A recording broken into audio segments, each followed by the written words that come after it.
Hey hi hello viewers welcome to Animex gaming. Okay நம்ம இன்றைக்கி என்ன வீடியோ பார்க்க போகிறோம்னா ஹெல்ஸ் பேரடைஸ் எபிசோட் 8 வந்து பார்த்தீங்கன்னா பார்க்க போகிறோம். ஸோ வீடியோக்குள்ளே போகிறதுக்கு முன்னாடி நீங்கள் நம்ம சேனல் புதுசாக இருந்தால் மறக்காமல் சப்ஸ்கிரைப் பண்ணி வச்சுக்கோங்க.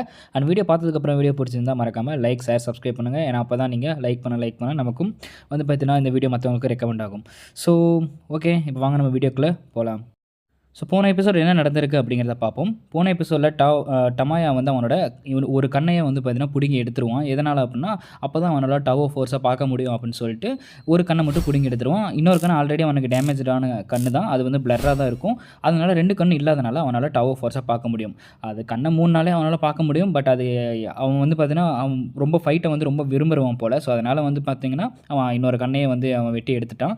வெட்டி எடுத்தனால கண்ணு 2 பிளர் ஆயிரும். ஸோ பிளர் ஆனால அவனால் டவ் ஃபோர்ஸை பார்க்க முடியும். டவ் ஃபோர்ஸை பார்க்க முடியறனால அவனால் ஈஸியாக டவ் கூட வந்து பார்த்திங்கன்னா ஃபைட் பண்ண முடியும்.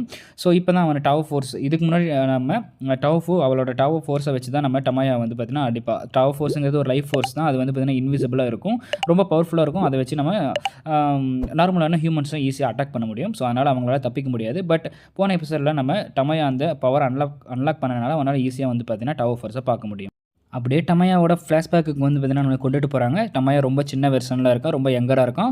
ஃபுல்லாக வந்து பார்த்திங்கன்னா ஸ்வாடுக்கு ப்ராக்டிஸ் பண்ணிக்கிட்டு இருக்கான். ஸோ நம்ம டமையாவோட ஒரே குறிக்கோள் என்ன அப்படின்னா இந்த உலகத்திலே வந்து பார்த்திங்கன்னா ஒரு சிறந்த ஸ்வாட்ஸ்மேனாக இவன் வந்து பார்த்திங்கன்னா விளங்கணும். அது மட்டும் இல்லாமல் வரலாற்றில் இவனோட பேரும் இடம் பெறணும். அதாவது இப்போ ஜப்பான் எடுத்துக்கிட்டிங்கன்னா ஜப்பானில் டாப் 10 ஸ்வாட்ஸ்மேனில் நம்ம டமையா பேர் வரணும் அப்படிங்கிறது தான் இவனோட ஒரே கனவாக இருந்திருக்கு. ஹிஸ்ட்ரியில் வந்து இவனோட பேரை பதிக்கணும் அப்படிங்கிறது தான் இவனோட ஒரே கனவு. நம்ம டமையாவுக்கு ஆல்ரெடி ஒரு ஸ்வாட் மாஸ்டரும் வந்து பார்த்திங்கன்னா இருக்காங்க. ஸோ அவர் கூட ஃபைட் பண்ணி அவன் வந்து பார்த்திங்கன்னா தோற்று தான் போயிட்டுருக்கான். பட் வந்து பார்த்திங்கன்னா கேட்குறான், என்ன கிழவா நான் இவ்வளோ வேகமாக இருந்தோம், நீ எப்படி என்னை ஈஸியாக தோக்கடிச்சிடுற அப்படின்னா அந்த அவரோட மாஸ்டரை பார்த்து நம்ம டமையா கேட்குறான். அதுக்கு அவரோட மாஸ்டரும் வந்து பார்த்திங்கன்னா சொல்கிறாரு, டமையா நீ வந்து பார்த்திங்கன்னா ரொம்ப பேராசைப்படுற, உங்ககிட்ட வந்து பார்த்திங்கன்னா ஃபைட்டிங் ஸ்கில்ஸ், ஆமாம் நீ ரொம்ப வேகமாக தான் ஃபைட் பண்ணுற, பட் நீ ரொம்ப பேராசைப்படுற, உன்னோட ஆசைகளை நீ வந்து பார்த்திங்கன்னா குறைச்சிக்கணும். அப்போ தான் உன்னால் வந்து பார்த்திங்கன்னா ஃபோக்கஸ் பண்ண முடியும். ஆமாம் நீ ரொம்ப வேகமாக தான் இருக்க, நீ ரொம்ப ஸ்ட்ராங்காக இருக்க, நீ ரொம்ப திக்கராக இருக்க, ரொம்ப ஹெவி மைண்டடாக இருக்க அப்படின்னு சொல்லிட்டு. பட் இது எல்லாமே உங்ககிட்ட இருந்தாலும் உங்ககிட்ட ஒன்றே ஒன்று மட்டும் இல்லை, அது என்ன தெரியுமா, உங்ககிட்ட ஃபோக்கஸுங்கிறதே ஒன்றும் இல்லை. நீ கரெக்டாக ஃபோக்கஸ் பண்ணினா கண்டிப்பாக உன்னால் வந்து பார்த்திங்கன்னா ஒரு மிகப்பெரிய ஸ்வாட்ஸ்மேனாக வர முடியும் அப்படின்னு சொல்லிட்டு அந்த மாஸ்டரும் அவரோட தத்துவத்தை வந்து பார்த்தீங்கன்னா நம்ம டமாயா கிட்ட சொல்கிறாரு. உன்னோட பேராசையெல்லாம் நீ வந்து பார்த்தீங்கன்னா தூக்கி போடு. நீ வந்து பார்த்தீங்கன்னா ரொம்ப வைடராக போகணும்னு ஆசைப்படுற, அதாவது ரொம்ப அகலமாக போகணும்னு ஆசைப்படுற, ரொம்ப ஆழமாக போகணும்னு ஆசைப்பட மாட்டேற. நீ உங்ககிட்ட முக்கியமான ஒரு இழப்பே வந்து பார்த்தீங்கன்னா உங்ககிட்ட ஃபோக்கஸுங்கிறது ஒன்றுமே இல்லை. ஸோ ஃபோக்கஸ் பண்ணி உன்னோட பேராசையெல்லாம் தூக்கி போடு, கண்டிப்பாக உன்னால் மிகப்பெரிய ஸ்வாட்ஸ்மேனாக வர முடியும் அப்படின்னு சொல்லிட்டு நம்ம டமாயாவை பார்த்து அவரோட மாஸ்டரும் வந்து பார்த்தீங்கன்னா சொல்கிறாரு. பட் நம்ம டமாயாக்கோ எதுவுமே வந்து பார்த்திங்கன்னா புரிய மாட்டேது. டே கிழவா நீ சொல்கிறது எனக்கு வழக்கம் போல் எதுவுமே புரிய மாட்டேங்குதுரா அப்படின்னு சொல்லிட்டு அந்த இடத்த விட்டு போயிடுறான். அதுக்கப்புறம் ரொம்ப பெரிய ஆளாக ஆகிடுறான்.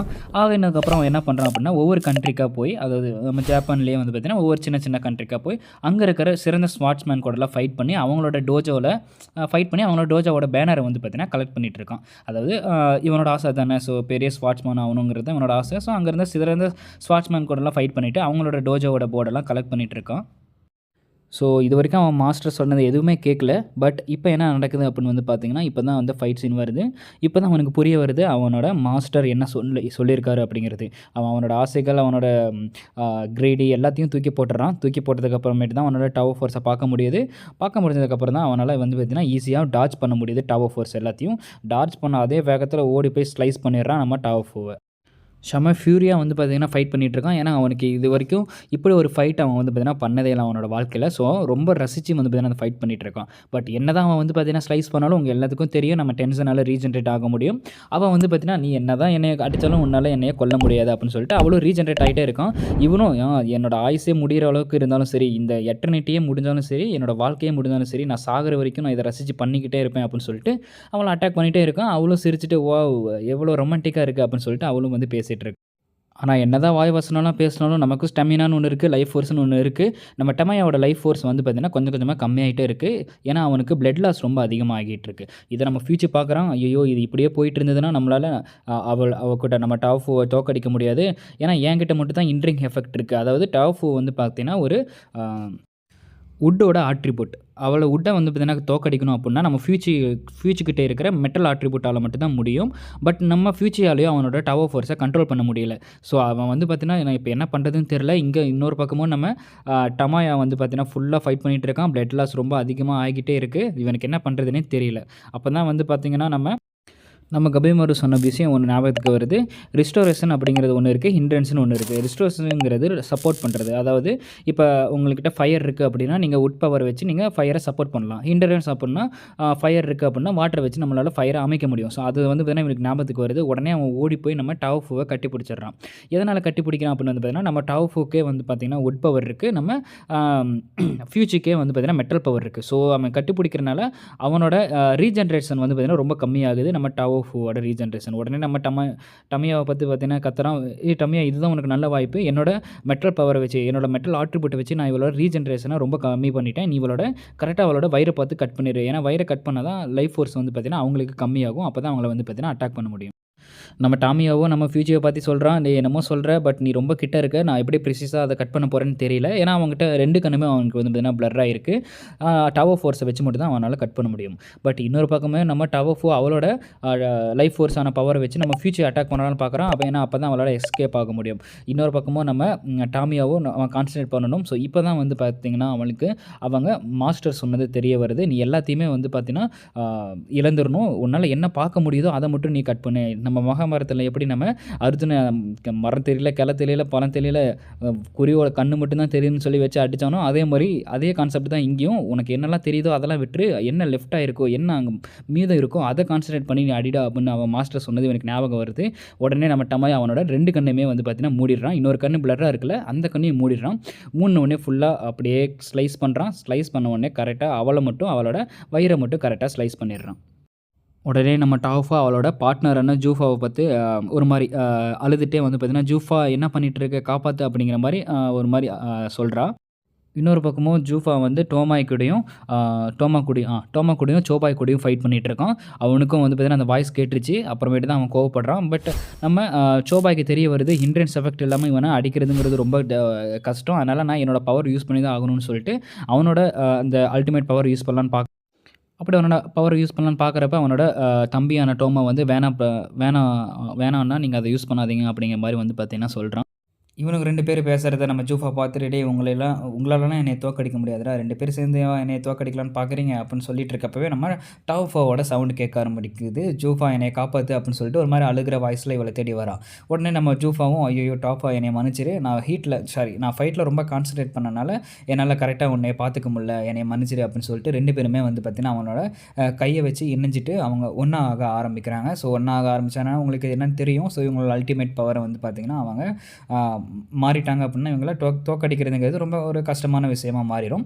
ஸோ 2 பேருமே இந்த மாதிரி ஒன்றாகிடுறாங்க. ஒன்றானதுக்கப்புறம் தான் அவங்களால அல்டிமேட் பவர் வந்து பார்த்திங்கன்னா யூஸ் பண்ண ஸ்டார்ட் பண்ணுறாங்க. ஸோ இப்போ அப்படியே வந்து பார்த்தீங்கன்னா நம்ம டாஃபா அண்ட் ஜூஃபாவோட ஃப்ளாஷ்பேக்குக்கு போகிறாங்க. ஸோ சின்ன வயசுலேருந்தே சின்ன குழந்தையிலேருந்தே நம்ம டாஃபாவும் ஜூஃபாவும் ரொம்ப ஒன்றா தான் இருக்காங்க.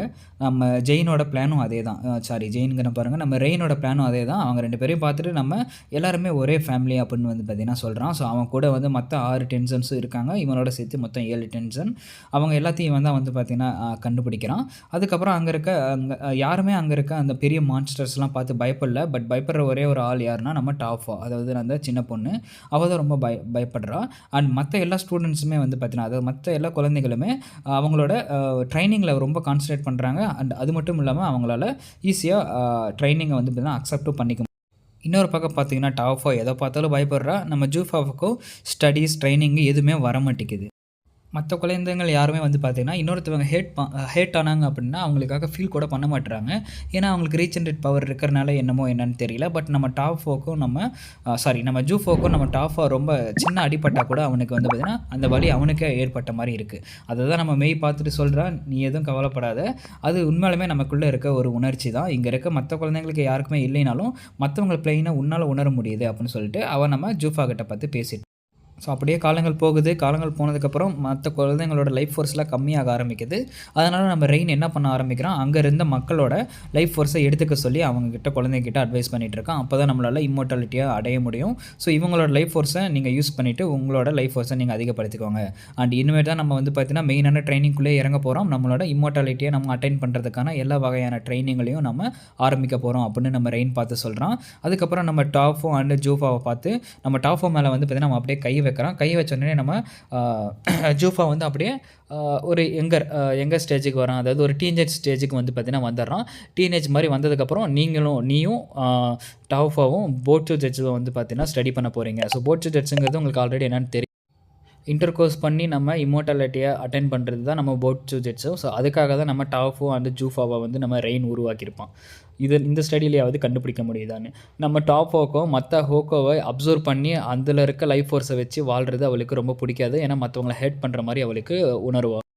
ஸோ சின்ன வயசில் என்னமோ நம்ம டாஃபா ரொம்ப கைண்ட் ஹார்ட்டடாக தான் இருந்திருக்கான். நம்ம ஜூஃபாக்கும் நம்ம டாஃபா தான் ஃபுல்லாக வாழ்க்கைன்னு இருந்திருக்கான். அதனால் நம்ம டாஃபாவை பார்த்து சொல்கிறான், அவனும் நீ எதுக்கும் கவலைப்படாத, நாம் எப்படியாவது இம்மோர்டாலிட்டியை நம்ம அடைவோம். நமக்கும் ஹோக்கோக்கும் நம்ம அவங்கள வற்புறுத்தி நமக்கு அந்த லைஃப் ஃபோர்ஸ் எடுக்கணும் அப்படிங்கிற அவசியம் நமக்கு தேவையில்லை அப்படின்னு சொல்லிட்டு நம்ம டாஃபா கிட்ட சொல்ல ஆரம்பிக்கிறோம். அப்படியே போயிட்டுருக்கு. கொஞ்ச நாளைக்கு அப்புறம் மேய் எங்கே போனால் அப்படிங்கிறதே தெரியல. நம்ம கேஸ்டலுக்கு வெளியவோ எல்லா மிருகங்களும் இறந்துக்கிட்டு இருக்குது. அதனால் இவங்க தான் வந்து பார்த்திங்கன்னா அந்த மிருகங்களோட லைஃப் ஃபோர்ஸை யூஸ் பண்ணிகிட்ருக்காங்க. ஸோ 100 வருஷத்துக்கு அப்புறம் அப்படியே அங்கே இருக்க மிருகங்களோட லைஃப் ஃபோர்ஸ்லாம் இறந்துட்டுருக்கு. இன்னொரு பக்கமும் நம்ம ஸ்டூடெண்ட்ஸ்லாம் வந்து பார்த்திங்கன்னா அவங்களோட இம்மோர்டாலிட்டியை அட்டெண்ட் பண்ணுறதுக்கு அவங்களோட ட்ரைனிங் அவங்க கரெக்டாக பண்ணிகிட்ருக்காங்க. இன்னொரு சைடு நம்ம டாஃபோ அண்ட் ஜூஃபா அவங்களோட முடிஞ்சதை அவங்களோட எக்ஸசைஸை யூஸ் பண்ணி அவங்களாலேயும் இம்மோர்டாலிட்டி அட்டெண்ட் பண்ண முடியுதா அப்படிங்கிறத பார்த்துட்ருக்காங்க. இன்னொரு 100 வருஷம் அப்படியே கிடக்குது. வெளியே இருக்க மக்களும் வந்து பார்த்திங்கன்னா அவங்களோட லைஃப் ஃபோர்ஸை யூஸ் பண்ண ஆரம்பிக்கிறாங்க. அந்த மக்களோட லைஃப் ஸ்டாக்கும் தீர ஆரம்பிக்குது. இதுக்கப்புறம் லைஃப் ஃபோர்ஸ்க்கு என்ன பண்ணுறது அப்படிங்கிறதே உள்ளே இருக்க டென்ஷனுக்கு யாருக்கும் தெரியல. ஏன்னா அவங்க ஒரு தீவில் தானே இருக்காங்க. அங்கே இருக்க எல்லா அனிமல்ஸ் எல்லா மக்களோட லைஃப் ஃபோர்ஸையும் எடுத்துடுறாங்க. ஸோ அதனால் வந்து பார்த்திங்கன்னா இதுக்கப்புறம் நம்மளால் இம்மோர்டாலிட்டி எப்படி எடுக்கிறது, நம்மளோட அதை டேனை வந்து பார்த்திங்கன்னா நம்ம எப்படி குடிப்போம் அப்படின்னு வந்து தானே எல்லாம் திங்க் பண்ணிகிட்ருக்காங்க. அப்புறமா தான் முறையாக நம்மளோட வெளியே இருந்து ஹியூமன்ஸோட ஒரு சின்ன கப்பல் உள்ளே வருது. அங்கே இருக்கிற ஹியூமனோட லைஃப் ஃபோர்ஸ் அவங்க எடுத்துகிட்டு அந்த ஹியூமனோட பாடியை மட்டும் போட்டில் வச்சு அதுக்கு பூ வச்சிட்ருக்காங்க. யாரா பூ வைக்கிறா அப்படின்னு பார்த்தீங்கன்னா நம்ம டாஃபாவுக்கும் மற்ற ஹியூமன்ஸை ஹேட் பண்ணி அவங்க மூலிமா வர லைஃப் ஃபோர்ஸை யூஸ் பண்ணுறது அவளுக்கு சுத்தமாக பிடிக்கல சின்ன வயசில். பட் இப்போ என்னமோ நம்ம டாஃபோ அதை பண்ணிகிட்டு இருக்கனால, அதாவது இந்த மாதிரி பூவெல்லாம் வச்சு வெளியே இது மூலிமா நம்ம வெளியே அனுப்புனா தான் மற்ற ஹியூமன்ஸ் நம்மளோட ட்ராப்புக்குள்ளே வருவாங்க அப்படின்னு இவளே பிளான் பண்ணிகிட்ருக்கா. இதை பார்த்தோன்னே நம்ம ஜூஃபாக்கோ ஒரே ஷாக் ஆகுது. என்ன நடக்குதுன்னே ஒன்றுமே புரியல அவனுக்கு. நம்ம டாஃபாக்க லைஃப் ஃபோர்ஸ் மற்றவங்களோட லைஃப் ஃபோர்ஸை யூஸ் பண்ணி அது மூலிமா இம்மோர்டாலிட்டி அட்டன் பண்ணுறது தான் பிடிக்காது. பட் இவளே ஏன் இப்போ இப்படி பூ வச்சிட்ருக்கா அப்படின்னு அவன் திங்க் பண்ண ஆரம்பிக்கிறான். ஒரு வேளை அவன் ரொம்ப க்ரேஸியாக மாறிட்டாலோ இல்லை நான் ரொம்ப க்ரேஸியாக மாறிட்டேன்னா இவங்க எல்லாருமே ஒரே லெவலில் சிங்கில் தான் இருக்காங்க, பட் நான் தான் க்ரேஸி ஆகிட்டானோ அப்படின்னு திங்க் பண்ண ஆரம்பிக்கிறான். அதுக்கப்புறம் நம்ம டாஃபாட்ட கேட்குறான், உனக்கு தான் இதை பற்றி செய்யறதெல்லாம் பிடிக்காதில்ல, உனக்கு இப்படி பண்ணுறதெல்லாம் உனக்கு ஓகேவா அப்படின்னு கேட்க அவ்வளோ ஒரு மாதிரியான ஒரு ஃபேஸை வச்சுட்டு எனக்கு இதெல்லாம் ஒரு பிரச்சனையும் இல்லையே அப்படின்னு சொல்ல ஆரம்பிக்கிறான். உடனே டப்புன்னு நம்ம ஜூஃபா ஓடி போய் அவளோட கையை பிடிச்சி, நீ சொல்கிறதும் கரெக்டு தான், நீ எதுக்கு கவலைப்படாத, நீ என்ன பண்ணாலும் நான் உன் கூடயே இருப்பேன். ஏன்னா அவங்களுக்கு வேறு வழி தெரியல. அங்கே இருக்க எல்லா லைஃப் ஃபோர்ஸும் முடிஞ்சிருச்சு. அங்கே இருக்க எல்லா ஹோக்கோவும் வந்து பார்த்திங்கன்னா முடிஞ்சிருது. அப்புறமேட்டு சொல்கிறான், ஹியூமன்ஸும் ஹோக்கோ மாதிரி தான், நம்ம அவங்கள யூஸ் பண்ணி அவங்களோட லைஃப் ஃபோர்ஸை வச்சு நம்ம இம்மோர்டாலிட்டி அட்டெண்ட் பண்ணுவோம், கடைசி வரைக்கும் உன் கூடயே இருப்பேன் அப்படின்னு சொல்கிறான். பட் என்ன தான் நம்ம டாஃபா வந்து இந்த மாதிரி லைஃப் ஃபோர்ஸை யூஸ் பண்ணிக்கலாம்னு சொன்னாலும் அவன் மனசுக்கு கொஞ்சம் கஷ்டம் தான் பட ஆரம்பிக்குது. பட் அவங்களுக்கு வேறு வழி இல்லை. அவங்க ஹியூமன்ஸோட லைஃப் ஃபோர்ஸை யூஸ் பண்ணி தான் அவங்க வந்து பார்த்திங்கன்னா அவங்களோட இம்மோர்டாலிட்டியை அட்டெண்ட் பண்ணி ஆகணும். ஏன்னா நம்ம ரெயின் வந்து அவ்வளோ டார்ச்சர் பண்ணிகிட்ருக்கா எல்லாத்தையும். அப்படியே ப்ரெசென்ட்டுக்கு வராங்க. 2 பேரும் வந்து பார்த்திங்கன்னா அவங்களோட கிசிக்கி ஃபார்முக்கு ட்ரான்ஸ்ஃபார்ம் ஆகுறாங்க. அதாவது அல்டிமேட் ஃபார்ம்னு சொல்லிட்டு இருந்தால அது பேர் தான் கிசிக்கி அப்படின்னு வந்து பார்த்திங்கன்னா சொல்கிறாங்க. கிசிக்கி ஃபார்முக்கு மாறினதுக்கப்புறம் ஒரு பெரிய பறவையாக விங்ஸ் இருக்குது. பட் பறவைன்னு சொல்ல முடியாது, ஒரு பெரிய மான்ஸ்டருக்கு 2 விங்ஸ் இருக்க மாதிரி வந்து பார்த்திங்கன்னா மாறிட்டு அந்த பில்டிங்கை வச்சு உடச்சிட்டு சட்டுன்னு வந்து பார்த்திங்கன்னா மேலே பறக்க ஆரம்பிக்கிறாங்க. ரொம்ப ஹைட்டுக்கு இல்லை, ஒரு அளவுக்கு மேலே ஹைட்டுக்கு போய் பறக்க ஆரம்பிக்கிறாங்க. உடனே மேலே பறந்ததுக்கப்புறம் நம்ம டமியாவோ நானே அதை போய் பார்த்துக்கிறேன், சிங்கிள் ஹேண்டடாக பார்த்துக்கிறேன் அப்படின்ட்டு ஏதோ லூஸு மாதிரி வளரிட்டு இருக்கான். நம்ம ஃபியூச்சியாக வந்து பார்த்திங்கன்னா சொல்கிறான், இல்லை உனக்கு நிறையா பிளட் லாஸ் ஆகிருக்கு, நீ போய் சண்டை போடாத அப்படின்னு சொல்கிறான். அதை பற்றிலாம் எனக்கு ஒரு கவலையும் இல்லை, நான் எப்படியாவது அதை கொண்டுட்டு தான் நான் வந்து பார்த்திங்கன்னா என்னோட நேம் வந்து இந்த ஹிஸ்ட்ரியில் என்னோட வரலாற்றில் என்னோட பேர் வந்து பார்த்திங்கன்னா பதியப்படும் அப்படிங்கிறான். ஆனால் அதுக்கு நீ முதல்ல உயிரோடு இருக்கணுமே அப்படிங்கிறான். எனக்கு என் உயிரை பற்றிலாம் கவலை இல்லை அப்படின்னு சொல்ல ஆரம்பிக்கிறான். அதுக்கப்புறம் தான் நம்ம ஃபியூச்சுக்கு புரிய வருது, அவனோட மைண்டை வந்து பார்த்திங்கன்னா இழந்துட்டான். ஏன்னு தெரில, அவனோட மைண்ட் ரொம்ப ஸ்டெடியாக இருக்க மாட்டேது நம்ம டமியாவோட. இன்னொரு பக்கமும் அந்த பெரிய கிசிக்கி ஃபார்ம்லேருந்து பூவோட போலன்ஸ்லாம் வந்து பார்த்திங்கன்னா கீழே வர ஆரம்பிக்குது. அந்த கீழே வர ஆரம்பிக்கிற அந்த பூ வந்து எல்லாம் பயந்துட்டு ஃபஸ்ட்டு எல்லாம் துரத்து பார்க்குறாங்க. பட் என்ன தான் துரத்து பார்த்தாலும் கண்டிப்பாக அந்த போலன்ஸில் ஏதோ சைட் எஃபெக்ட் இருக்குது. அந்த போலன்ஸ் நம்ம டமியா மேலே பட்டனால தான் நம்ம டமியா அவனோட மைண்டை வந்து பார்த்திங்கன்னா இழந்துட்டான். உடனே நம்ம ஃபியூச்சி அதில் இருக்க அந்த போலனை கட் பண்ணி எடுத்துடுறான். உடனே நம்ம ஃபியூச்சர் அதுக்கு சொல்கிறான், அந்த போலன்ஸை யாரும் டச் பண்ணிடாதீங்க அப்படின்னு சொல்லிட்டு எல்லோரும் ரூஃபுக்கு அடியில் போய் பார்த்திங்கன்னா ஒளிஞ்சுக்க ஆரம்பிக்கிறாங்க. இது ரொம்ப பேடாக மாறிட்டுருக்கு. ஏன்னா போலன்ஸுங்கிறது அவங்க எல்லாத்துக்கும் தெரியும், ரொம்ப நிறையா வந்துட்டுருக்கு. இன்னொரு பக்கமும் நம்ம சோபாய் வந்து அவனோட கிசுக்கி ஃபார்மை எடுக்கலான்னு சொல்லி பார்த்துட்டு இருக்கான். அப்பயும் அவனோட தம்பி தடுக்கலான்னு பார்க்குறான். பட் அந்த தடவை நம்ம சோபாய் சொல்லிடுறான், இந்த தடவை நீ தடுக்காத, நான் என்னோட கண்ட்ரோலில் தான் இருப்பேன், நீ எதுக்கும் பயப்படாத, என்னோட இந்த ஃபார்ம் எடுத்தால் தான் நம்மளால் அவங்கள ஜெயிக்க முடியும், ஏன்னா அவங்க ரொம்ப பவர்ஃபுல்லாக இருக்காங்க அப்படின்னு சொல்லிட்டு இவனும் கிசுக்கி ஃபார்ம் எடுக்க ஆரம்பிக்கிறான். அவனோட கிசுக்கி ஃபார்ம் எடுத்தோடனே அவன் உடனே போய் அட்டாக் பண்ண ஆரம்பிக்கிறான். அட்டாக் பண்ணோடனே அவளுக்கு ஹெவியாகவே டேமேஜ் விழுவுது. அந்த பெரிய கிசுக்கி ஃபார்முக்கு இருக்க அந்த டாவ்ஃபோக்கும் சரி ஜூஃபோக்கும் சரி பெரிய டேமேஜ் விழுவுது. எதனாலன்னு வந்து கேட்டிங்கன்னா, நம்ம சோபாய்க்கும் மெட்டல் ஆர்டி போட்டு தான், நம்ம டாவ்ஃபோக்கும் வந்து பார்த்திங்கன்னா வுட்டோட ஆர்டி போட்டு. ஸோ மெட்டல் தான் எப்பயுமே ஹையஸ்ட்டில் இருக்கனால இவன் நம்ம சோபாய் அட்டாக் பண்ணுறது அவங்களுக்கு ரொம்பவே அதிகமாக டேமேஜ் விழுவுது. பட் என்ன தான் டேமேஜ் விழுந்தாலும் அவங்க அல்டிமேட் கிசுக்கி ஃபார்மில் இருக்கனால நம்ம சோபாயால் அவ்வளோ அளவுக்கு வந்து பார்த்திங்கன்னா அட்டாக் பண்ண முடியல. அவங்களும் நம்ம சோபாயை அட்டாக் பண்ண ஆரம்பிக்கிறாங்க. பட் நம்ம சோபாய்க்கு ரீஜென்ரேஷன் பவர் இருக்குது. ஸோ ஒன்றும் பயப்பட தேவையில்லை. நம்ம சாவாயோட நம்ம டாஃபோவும் ஜோஃபோவும் ரொம்ப ஸ்பீடாகவும் அவங்க ஸ்ட்ரென்த்தும் அதிகமாக இருக்குது. பட் என்னால் அது தோக்கடிக்க முடியும் அப்படின்னு அவன் சொல்கிறான். உடனே நம்ம டமாயா பின்னாடி இருந்துட்டு அவன் அப்படியே கலாய்க்கிறான், டே தம்பி ஏன்னா அவ்வளோ வேகமாக போனால் போயிட்டு அடி வாங்கிட்டு வர அப்படின்னு. உடனே நம்ம சோபாயோ டே கிளவா அடுத்து நீ தான்டா, அவங்கள முடிச்சுட்டு வந்துட்டு உன்னை பார்த்துக்கிறேன்டான்னு சொல்லிட்டு 2 பேரும் சும்மா வாயத்தில் போய் சண்டை போட ஆரம்பிக்கிறாங்க. நம்ம டமாயாவும் சரி வா பார்க்கலாம், நீயா நானும் பார்த்துடலாம், நீ முதல்ல அவங்கள போய் தோக்கடுற தம்பி, உன்னால் ஃபஸ்ட்டு அதை முடியுமா அப்படிங்கிறத பார்க்கலாம் அப்படின்னு சொல்லிட்டு 2 பேரும் ஃபைட் சும்மா வாய் வார்த்தை பேச ஆரம்பிக்கிறாங்க. இன்னொரு பக்கமும் நம்ம ஃபியூச்சர் வந்து டேய் நீங்கள் 2 பேரும் சண்டை போட்டு சாவாதா இருந்தால் அப்புறமா சண்டை போட்டு செத்துக்கோங்க, இப்போதைக்கு நம்ம அந்த டாஃபோ அண்ட் டூஃபாவை அந்த டென்ஷனை நம்ம எப்படி கொல்லணும் அப்படிங்கிறத நம்ம பார்ப்போம் அப்படின்னு சொல்கிறான். உடனே நம்ம சோபாயும் நீ சொல்கிறது கரெக்டு தான், ஆனால் அதுக்கப்புறம் நாங்கள் 2 பேரும் சண்டை போடுறப்போ நீ வந்து தடுத்தலாம் நிறுத்தக்கூடாதுப்பா அப்படின்னு சொல்கிறான். நான் எதுக்குலாம் தடுத்து நிறுத்த போகிறேன், நீங்கள் அடிச்சுட்டு சாவுங்க, அதுக்கு முன்னாடி நம்ம எல்லாம் ஒன்றா சேர்ந்து இந்த டென்ஷனை ஃபஸ்ட்டு நம்ம கொல்கிற வழியை பார்ப்போம் அப்படின்னு சொல்லிட்டு நம்ம ஃபியூச்சரையும் அட்வைஸ் பண்ணுறான். ஸோ அதை கேட்டுட்டு 2 பேருமே வந்து பார்த்திங்கன்னா அமைதியாக ஆரம்பிக்கிறாங்க. நம்ம டமாயாவும் உடனே சரி இது எப்படியாவது கொண்டுட்டு இந்த ஹிஸ்ட்ரியில் என்னோடய பேரை வந்து பார்த்திங்கன்னா நான் பதிவு பண்ணணும் அப்படின்னு அவன் வந்து பார்த்திங்கன்னா ஒரு சைடு சொல்லிகிட்டு இருக்கான். 4 பேருமே ஒன்றா ஃபைட் பண்ணுறதுக்கு ரெடி ஆகுறாங்க. இதோட எபிசோட் 8 முடியுது. ஃபைட் சீன்ஸ் கம்மி தான், 2 ஃப்ளாஷ்பேக் இருக்குது, எல்லாமே கரெக்டாக சொல்லியிருக்கேன், அதனால தான் 17 மினிட்ஸ் வந்து பார்த்திங்கன்னா வந்திருக்கு. வீடியோ பிடிச்சிருந்தால் மறக்காமல் லைக் பண்ணுங்கள். அண்டு நான் உங்களுக்கு கீழே போல்ஸ் கொடுக்குறேன். ஸோ அதில் வந்து பார்த்திங்கன்னா இந்த வீடியோக்கு எவ்வளோ ரேட்டிங் கொடுப்பீங்க, இந்த எபிசோடுக்கு எவ்வளோ ரேட்டிங் கொடுப்பீங்க அப்படின்னு மறக்காமல் கீழே கமெண்ட் பண்ணுங்கள்.